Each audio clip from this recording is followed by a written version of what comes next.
បានគ្រប់ជម្រាបសួរមីងបងប្អូនដែលនិយមចូលចិត្តផ្នែកកសិកម្មបាទជាពិសេសបាទហើយគ្រប់ទូទៅក្រូចបងបាទក្រូចបងកដាំផ្លែផ្លែនេះគឺមិនបានប្រើជីអីជំរុញផ្លែជំនួយផ្លែទេបងមានបច្ចេកទេសបាទបច្ចេកទេសថ្មីដែលមើលតាមបាទដាញសង្គមហ្នឹងគាត់ជាសបកបងប្អូនគាត់ជាសបកជាតូចឯងមុខតូចផ្ដាច់មកបាទឥឡូវដោះសាច់វិញមើលក្រូចបាទនេះយើងអាចយកទៅអនុវត្តបាទក៏បានថែជីថែទៀតអីចឹងទៅក៏ជំនួយនេះដោយសារតែគាត់ទុកនឹងផ្លែច្រើនហើយគាត់បានដាក់ជីអំប៉ុនបានជីថែទាំណាបាទបងប្អូនមើលផ្លែបាទផ្លែមែនតើយើងអាចយកទៅអនុវត្តក្នុងការក្រូចបាទដែលអត់សូវកាន់ផ្លែបងប្អូនបាទហ្នឹងណាក្រូចអញ្ចឹងនេះជាវិធីសាស្ត្រសម្រាប់យកទៅអនុវត្តក្រូចដែលយើងអត់សូវកាន់ផ្លែ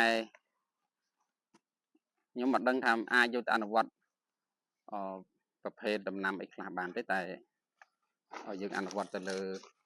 ដើមក្រូចណាបាទអនុវត្តទៅលើដើមក្រូចឃើញថាក្រូចនេះវាមាន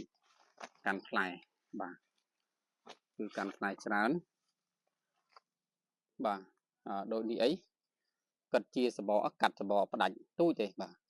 ប្រហែលជាខ្ទង់សបកនេះខ្ទង់ប្រហែលជា2ហ៊ុនណាបាទកាត់ទូចទេបាទទូចទេ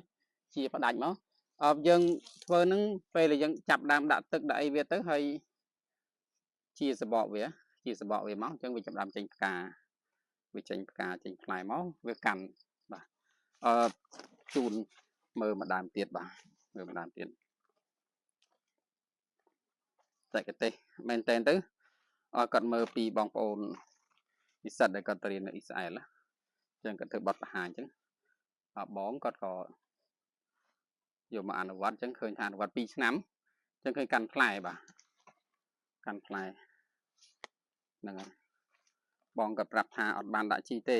បាទមែនតើទៅក្រូចក៏អត់ដែរកាន់ផ្លែទេប្រហែលឆ្នាំហើយផ្លាន់ហើយផ្លែតូចផ្លែតិចផ្លែតិចខ្ញុំអត់បានសបផ្សាយលក់ផ្លែទេពេលនេះផ្លែវាក៏អត់តាន់ទុំដែរតែចង់បង្ហាញពីបច្ចេកទេសដែល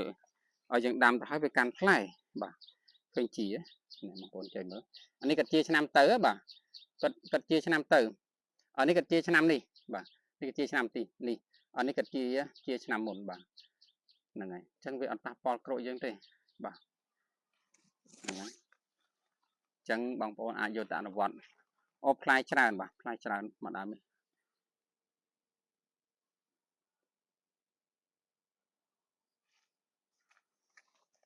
បងប្អូនជួយមើលបាទផ្លែច្រើនមែនតើបាទដូចនេះអីនេះលើសហើយលើសដោយសារគាត់អត់បានថែទាំគាត់រវល់ច្រើនអត់បានតែអត់បានយកផ្លែតិចហ្នឹងបងប្អូននេះបច្ចេកទេសឲ្យយើងអាចយកទៅអនុវត្តបាទនេះបងប្អូនបងចេញមើលស្នាមជាបាទជាផ្ដាច់មេឃប៉ុណ្ណឹងមេឃមកដើមប៉ុណ្ណឹងទៅគាត់ជាតែប៉ុណ្ណឹងមួយទេគាត់ជាតែប៉ុណ្ណឹងណាបាទនេះដើមនេះមកមេឃនេះធំដែរទំហំមេឃនេះមកកណ្ដាំដៃបាទនេះគាត់ជាតែប៉ុណ្ណឹងឯងបាទអញ្ចឹងមេឃនេះមួយទៀតបាទបង្ហាញអត់តិចទៅមេឃនេះមួយទៀតគាត់ជាតែប៉ុណ្ណឹងដែរបាទមេឃហ្នឹងបាទហ្នឹងជាប៉ិនកោះជើងចុះបាទអញ្ចឹងមកដើមហ្នឹងគាត់ជាមេឃនេះមួយបាទមេឃនេះមួយបាទមេឃនេះមួយហើយមកមេឃធំនេះគាត់ជាតាមមេឃនឹងមួយទេបាទអញ្ចឹងសរុបមកមួយដើមនេះបាទមួយដើមហ្នឹងគាត់ជាសបកវាហ្នឹងបាទគាត់ជាសបកវាមេឃនេះមួយបាទមេឃនេះមួយបាទមេឃនេះមួយនេះស្នាមជាបងបាទស្នាមជាបាទ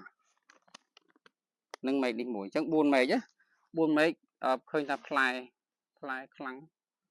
ការកាន់ផ្លែហ្នឹងបាទហ្នឹងបងប្អូនអាចយកទៅអនុវត្តបានបាទ